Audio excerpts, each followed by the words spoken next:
2002년 7월 3일 대한민국 전체가 월드컵 4강 진출의 기쁨에 잠긴 그날 밤, 부산 해운대 해변가 어딘가에서 17세 고등학생 한 명이 홀연히 사라졌습니다.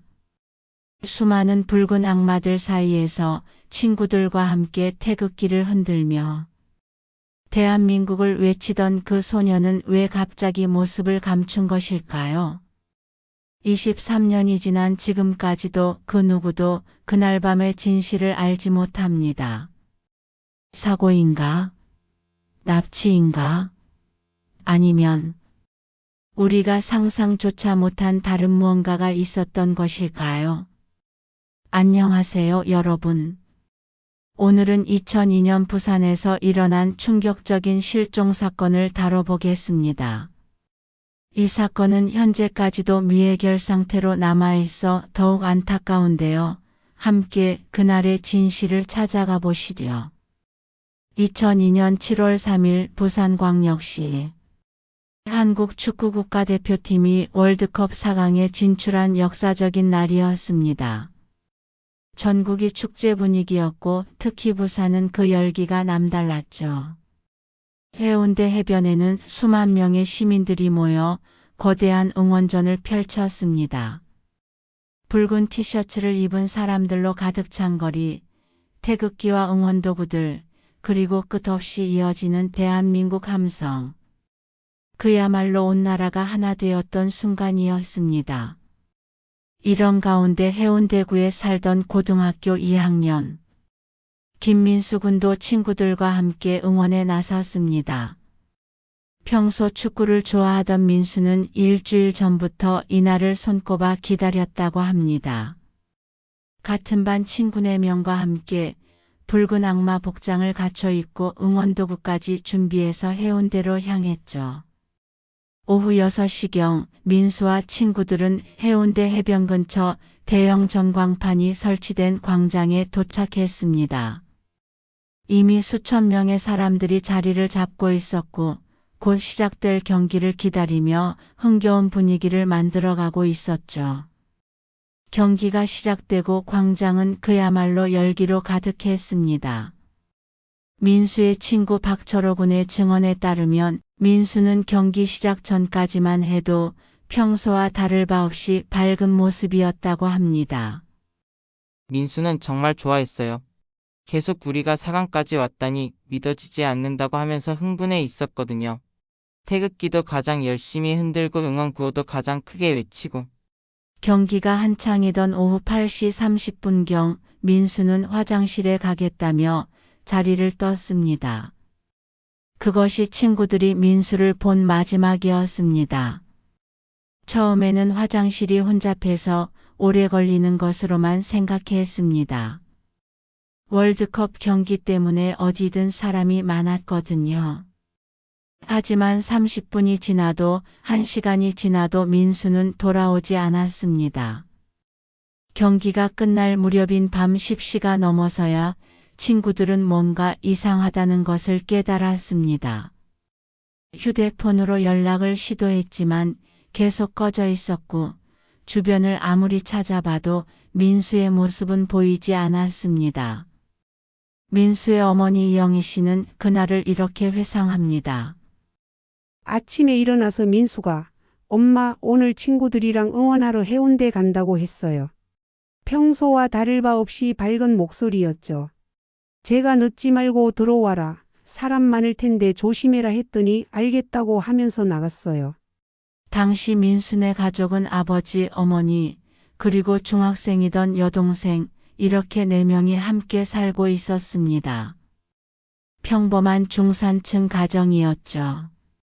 아버지 김성호 씨는 건설회사에 다니는 성실한 가장이었고 어머니 이영희 씨는 전업주부로 아이들을 돌보고 있었습니다. 민수는 정말 착한 아이였어요. 성격도 밝고 친구들과도 잘 어울리고 평소에 문제를 일으킨 적도 거의 없었거든요.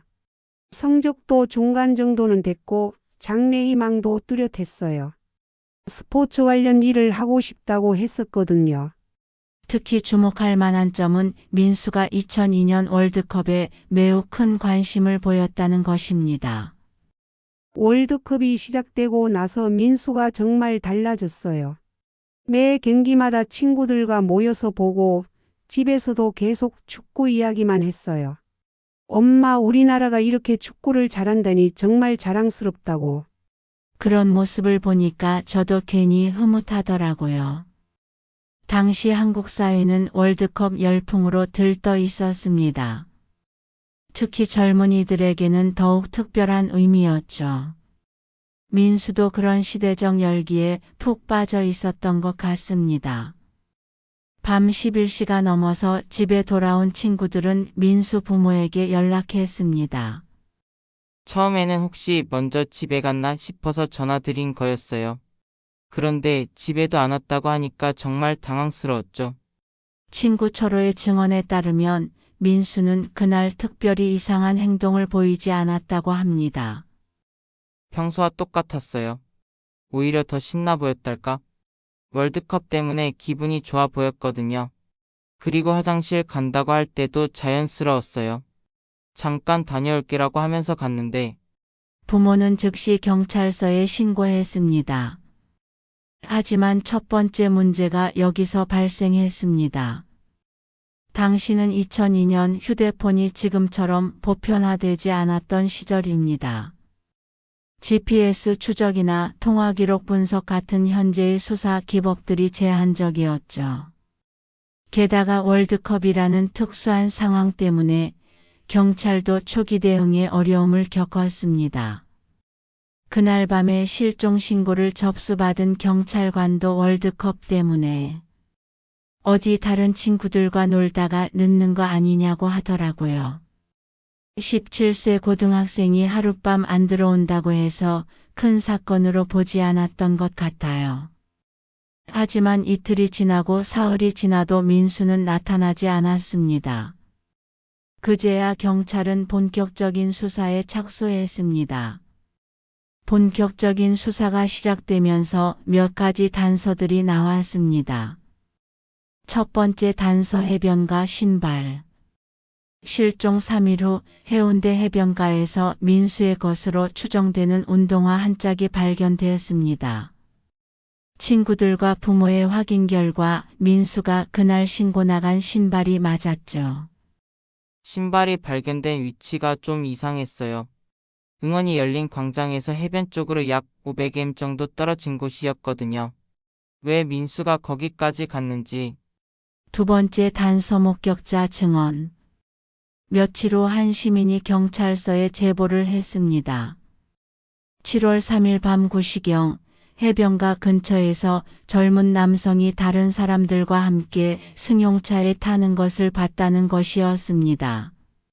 정확히는 못 봤지만 빨간 옷을 입은 젊은 남자애가 어른 두세 명과 함께 검은색 승용차에 타는 것을 봤어요. 월드컵 때문에 빨간 옷 입은 사람이 많았는데 그때는 별로 신경 쓰지 않았거든요. 세 번째 단서, 휴대폰 기지국 기록.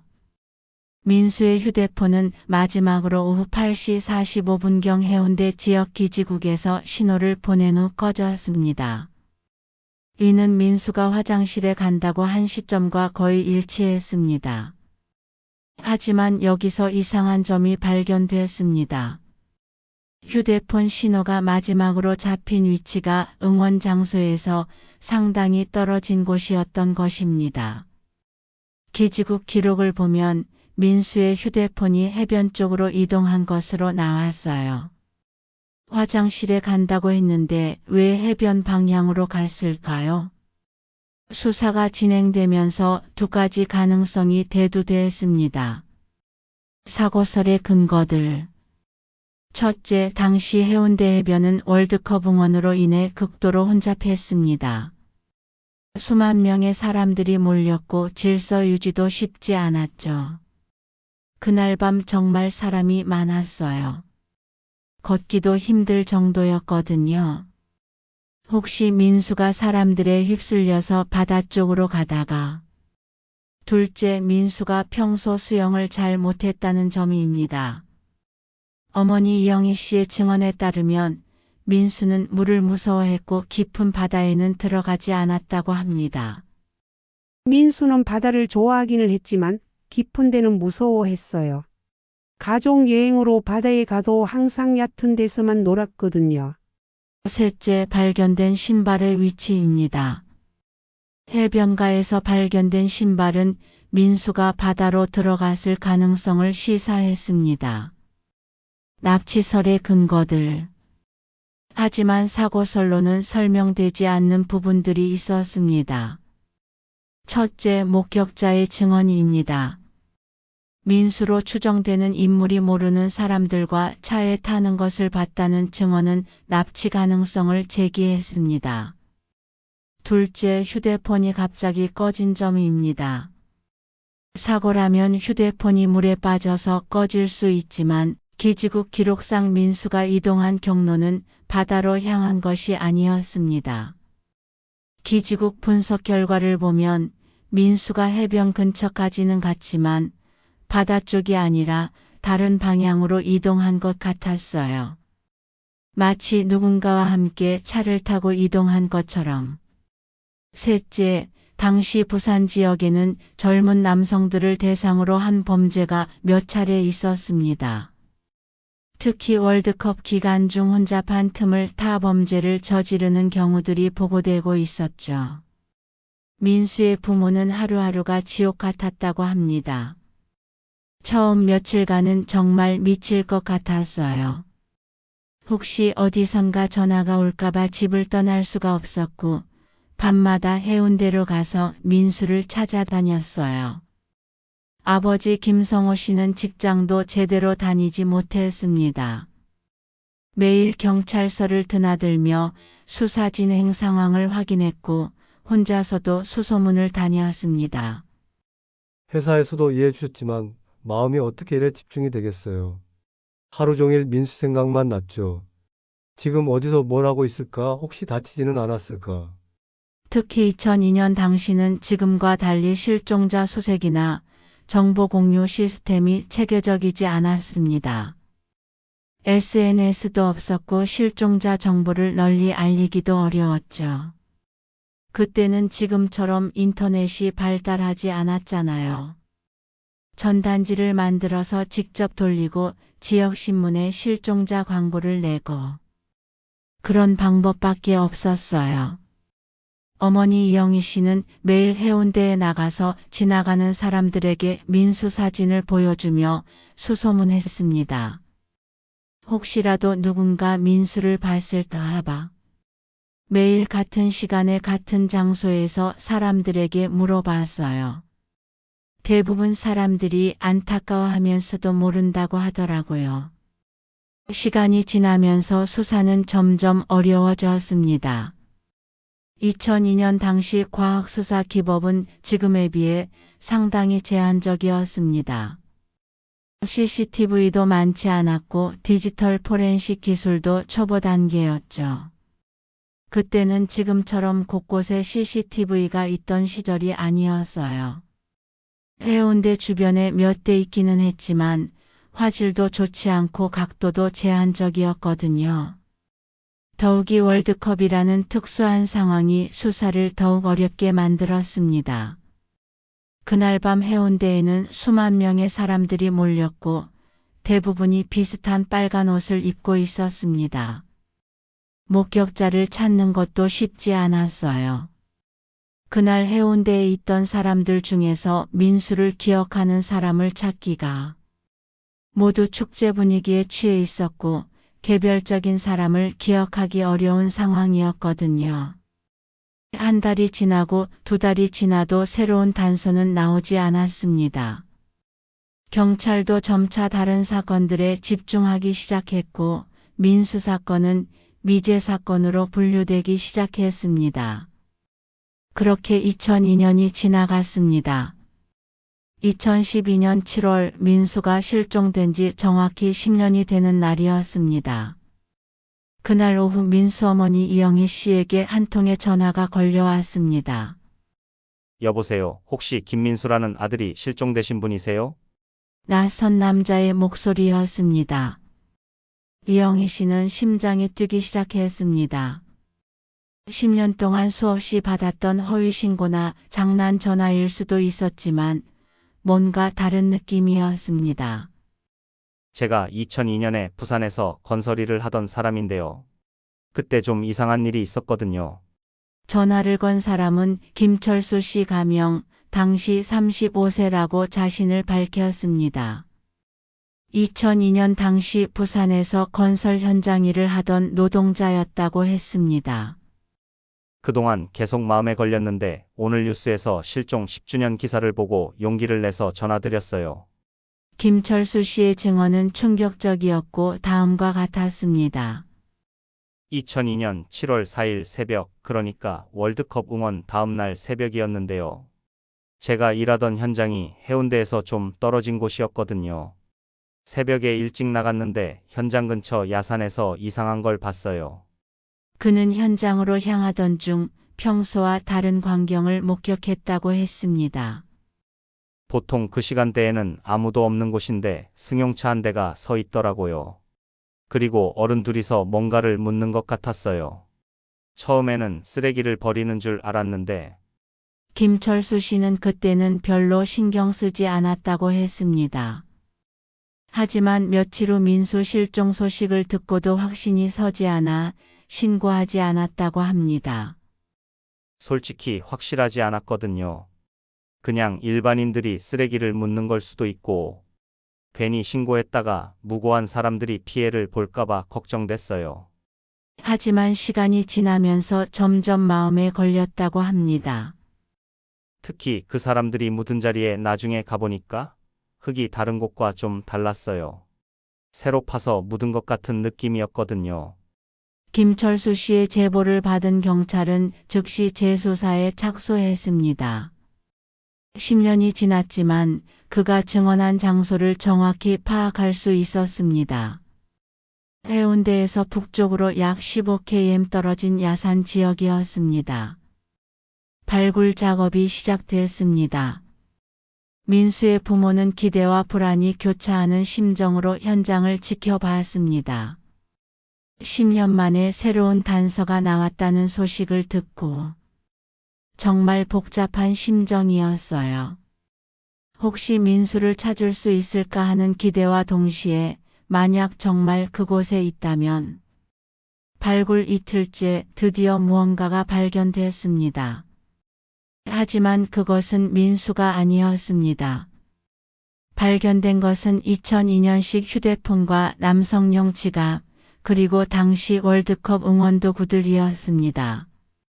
물론 심하게 훼손된 상태였지만 신원을 파악할 수 있을 정도는 됐습니다. 그런데 여기서 두 번째 반전이 일어났습니다. 지갑에서 나온 신분증의 주인은 김민수가 아니었습니다.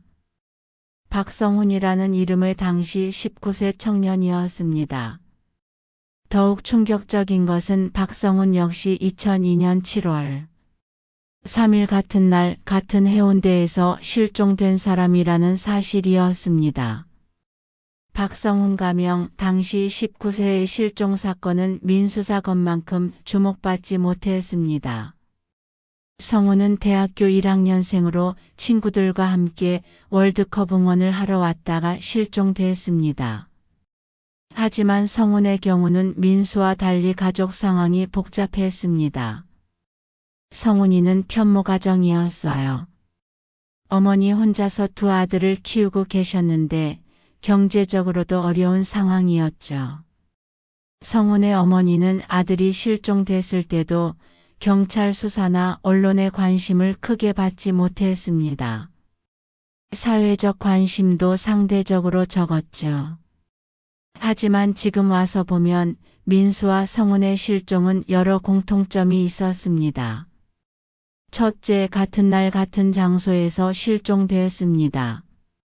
둘째, 두 명 모두 화장실에 간다며 자리를 떠났습니다.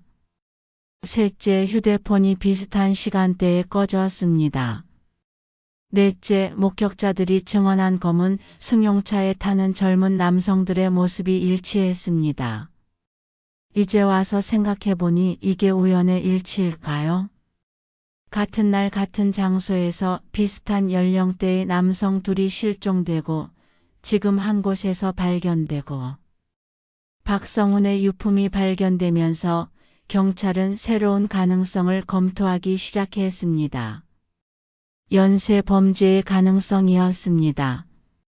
2002년 당시 부산 지역에는 알려지지 않은 연쇄 범죄자가 활동했을 가능성이 제기되었습니다.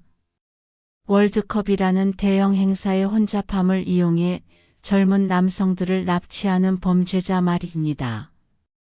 월드컵 응원장에는 수만 명이 몰렸지만 정작 CCTV나 보안은 허술했어요. 범죄자가 활동하기에는 오히려 좋은 조건이었을 수 있어요. 경찰은 당시 부산 지역의 미해결 실종 사건들을 다시 조사하기 시작했습니다. 그리고 놀라운 사실을 발견했습니다. 2002년 6월부터 8월까지 부산 지역에서 20세 전후의 남성 4명이 추가로 실종됐다는 것이었습니다. 모두 큰 행사나 축제가 있던 날이었고 모두 친구들과 함께 있다가 혼자 사라진 경우였습니다. 2012년 재수사가 진행되면서 경찰은 2002년 당시 부산에서 활동했던 인물들을 다시 조사했습니다. 그리고 한 명의 용의자가 부상했습니다. 조민호 가명 당시 42세라는 남성이었습니다.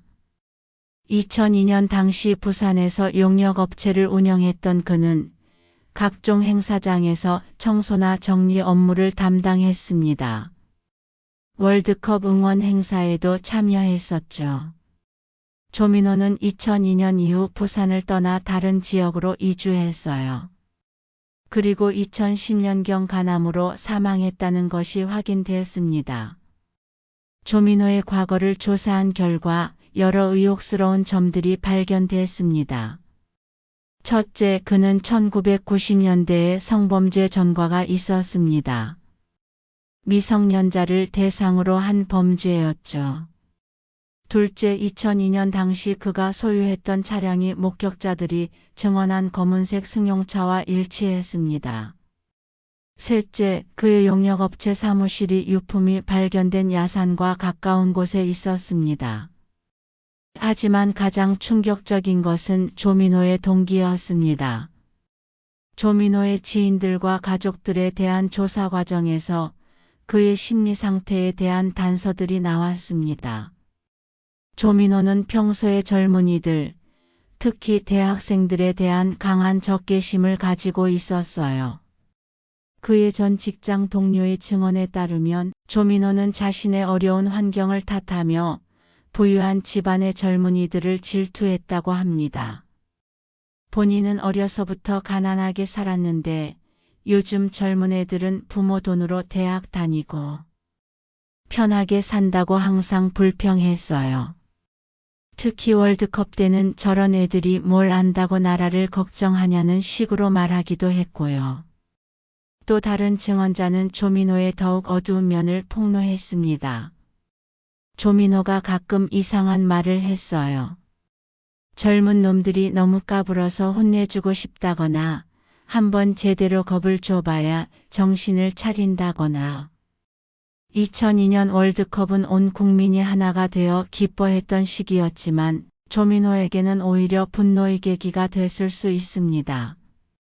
자신이 누리지 못한 젊음과 행복을 마음껏 누리는 젊은이들에 대한 질투와 분노가 범죄로 이어졌을 가능성이 큽니다. 2012년 재수사 결과가 나오면서 민수와 성훈의 가족들은 복잡한 감정에 휩싸였습니다. 진실에 한 걸음 다가갔지만 정작 가장 중요한 것은 여전히 찾을 수 없었습니다. 민수와 성훈이 어디에 있는지 알 수 없었으니까요. 범인으로 추정되는 사람도 이미 죽었고 결국 아이들이 어디에 있는지는 모르는 거잖아요. 10년을 기다려서 나온 결과가 이거라니. 민수 어머니 이영희 씨는 깊은 절망에 빠졌습니다. 하지만 포기할 수는 없었습니다. 두 가족은 힘을 합쳐 민간 탐정을 고용했고 조민호와 관련된 모든 장소를 다시 수색하기 시작했습니다. 우리가 직접 나서서라도 아이들을 찾아야겠다고 생각했어요. 경찰 수사만으로는 한계가 있으니까. 그들은 조민호가 2002년부터 2010년 사망하기까지 거주했던 모든 곳, 그가 운영했던 사업장들, 그와 관련된 모든 부동산을 조사했습니다. 2015년 또 하나의 단서가 발견됐습니다. 조민호의 사망 후 정리되던 그의 유품에서 이상한 물건이 나온 것입니다. 2002년 월드컵 당시의 입장권들과 응원 도구들, 그리고 젊은 남성들의 사진들이었습니다. 사진들은 모두 몰래 찍은 것들이었고 그중 일부는 민수와 성훈의 모습도 포함되어 있었습니다. 사진을 보니까 정말 소름이 돋더라고요. 조민호가 그날 밤 응원 현장에 있었고 우리 아이들을 미리 지켜보고 있었던 거예요. 하지만 여전히 핵심적인 질문에 대한 답은 없었습니다. 민수와 성훈은 어디에 있을까? 정말 살해당한 것일까? 아니면 다른 곳에 감금된 것일까? 조민호는 이미 죽었기 때문에 그 누구도 진실을 알 수 없었습니다. 2025년 현재 김민수와 박성훈의 실종 사건은 여전히 미해결 상태입니다. 민수 어머니 이영희 씨는 현재 68세가 되었지만 여전히 아들을 찾고 있습니다. 23년이 지났지만 하루도 민수를 잊은 적이 없어요. 아직도 밤에 잠들기 전에 민수야 어디 있니? 엄마는 여기 있다고 속으로 말해요. 성훈의 어머니도 마찬가지입니다. 경제적으로 어려운 상황에서도 아들을 찾기 위한 노력을 멈추지 않았습니다. 경찰은 공식적으로 이 사건을 미해결 사건으로 분류하고 있지만 새로운 단서가 나올 때마다 수사를 재개하고 있습니다. 언젠가는 진실이 밝혀질 거라고 믿어요. 민수와 성훈이가 어디에 있는지 무슨 일이 일어났는지 반드시 알게 될 거예요. 2002년 7월 3일 대한민국 전체가 월드컵의 기쁨에 젖어 있던 그날 밤. 2명의 젊은이가 사라졌습니다. 그들의 가족들은 23년째 그들을 기다리고 있습니다.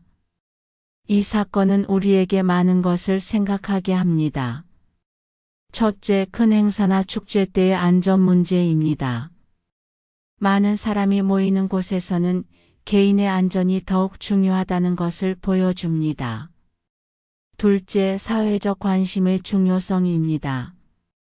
박성훈의 경우처럼 사회적 관심이 적으면 수사도 제대로 이루어지지 않을 수 있습니다. 셋째, 가족의 사랑과 끈질긴 기다림입니다. 23년이 지난 지금도 포기하지 않는 부모들의 마음은 우리 모두에게 감동을 줍니다. 김민수와 박성훈이 어디에 있든 그들의 가족들이 하루빨리 진실을 알 수 있기를 바랍니다. 그리고 이런 일이 다시는 일어나지 않기를 바랍니다. 여러분도 혹시 이 사건이나 비슷한 사건에 대한 정보가 있으시다면 언제든 제보해 주시기 바랍니다. 작은 정보라도 가족들에게는 큰 희망이 될 수 있으니까요. 오늘도 시청해 주셔서 감사합니다. 구독과 좋아요는 더 많은 미해결 사건들을 다루는데 큰 도움이 됩니다. 다음에도 의미 있는 이야기로 찾아뵙겠습니다.